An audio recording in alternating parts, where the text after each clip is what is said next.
అనంతపురం జిల్లా గుంతకల్లు నియోజకవర్గంలో తాగునీటి సమస్య తీవ్రంగా ఉందన్నారు వైఎస్ఆర్ కాంగ్రెస్ పార్టీ మాజీ ఎమ్మెల్యే వై వెంకట్రామిరెడ్డి.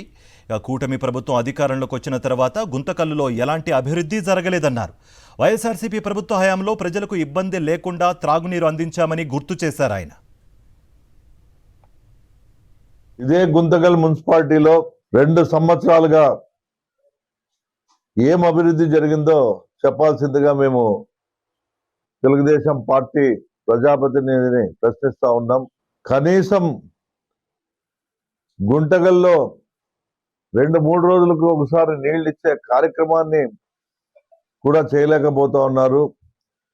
గతంలో మా ప్రభుత్వంలో ప్రతి 2 రోజులకు ఒకసారి నీళ్లు ఇచ్చే నాణ్యమైన నీళ్లు ఇచ్చే కార్యక్రమాన్ని మేము చేశాం. శానిటేషన్ విషయంలో పూర్తిగా మున్సిపాలిటీ ఎత్తిపోయింది.